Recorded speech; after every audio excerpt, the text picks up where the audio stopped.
Hi friends, welcome back to our channel Tapas Education. இன்னைக்கு நம்ம வந்து 9th standard 9ஆம் வகுப்பு மேக்ஸ் ஓகேங்களா ஃபர்ஸ்ட் மிட்டம் எக்ஸாம்க்கான ஒரு ஒரிஜினல் கொஸ்டின் பேப்பர் 2025ல இந்த ஆண்டு கேட்கப்பட்ட ஒரு வினாத்தாள். இது வந்து தமிழ் மீடியம் இங்கிலீஷ் மீடியம் ரெண்டுமே போட்டிருக்கோம். ஸோ இது வந்து பார்த்தீங்கன்னா திருப்பத்தூர் டிஸ்ட்ரிக்ட்ல நடந்த ஒரு கொஸ்டின் பேப்பர். ஸோ இனிமே தான் மற்ற மாவட்டங்களுக்கு நடக்க இருக்கு, இல்லைன்னா அடுத்தடுத்த எக்ஸாமுக்கு இந்த கொஸ்டின் பேப்பரை நீங்கள் வந்து யூஸ் பண்ணிக்கலாம். ஸோ இதில் வந்து என்னென்ன இம்பார்ட்டன்ஸ் இருக்குது அப்படிங்கிறத பார்த்துடலாம் வாங்க. சூஸ் த கரெக்ட் ஆன்சர், சரியான விடையை தேர்ந்தெடுத்து எழுதுக. ஒரு 10 கொஸ்டின் கேட்டிருக்காங்க. மொத்தம் வந்து நமக்கு 50 மார்க்குக்கு இந்த கொஸ்டின். அதில் ஃபர்ஸ்ட் 10 கொஸ்டின் வந்து பார்த்தோம்னா சூஸ் தி பெஸ்ட் ஆன்சர், சரியான விடையை தேர்ந்தெடுத்து எழுதுக.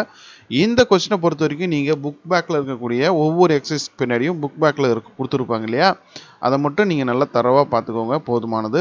ஃபஸ்ட்டு 2 சாப்டர் பார்த்தீங்கன்னாலே உங்களுக்கு போதுமானது மிட்டமுக்கு. அதுக்கப்புறம் வந்து எவையேனும் 5 வினாக்களுக்கு விடையே 2 mark question, answer any 5 question ஓகேங்களா. 5 2 மார்க் வந்து நீங்கள் அட்டன் பண்ணணும். இது எல்லாமே நமக்கு வந்து ரொம்ப ஈஸியானது தான். ஃபஸ்ட் சாப்டர் மோஸ்ட்லி வந்து கவர் ஆகிடும். அதுக்கப்புறம் வந்து 5 மார்க் கொஸ்டின் 6 அட்டன் பண்ணணும் ஓகேங்களா. ஸோ அவ்வளோதான் இது கொஸ்டின் பேட்டர்னு. இது நல்லா தரவாக பார்த்துக்கினீங்கனாலே போதுமானது உங்களுக்கு ஓகேங்களா. ஸோ இந்த கொஸ்டின் பேப்பர்லாம் வேணும்னு நினச்சிங்கன்னா நம்மளோட வெப்சைட்டில் வந்து போட்டிருக்கோம். அந்த கொஸ்டின் பேப்பருக்கான லிங்க் டிஸ்கிரிப்ஷனில் கொடுத்துருக்கேன், அதை கிளிக் பண்ணிக்கோங்க. ஸோ அடுத்ததாக வேறு என்ன டிஸ்ட்ரிக்கு என்ன சப்ஜெக்ட் வேணும் கொஸ்டின் அப்படிங்கிறத கமெண்ட்டில் சொல்லுங்கள். மறக்காமல் சேனலை சப்ஸ்கிரைப் பண்ணிவிட்டு இந்த வீடியோவை உங்களுடைய 9ஆம் வகுப்பு நண்பர்களுக்கு ஷேர் பண்ணுங்கள். தேங்க்யூ.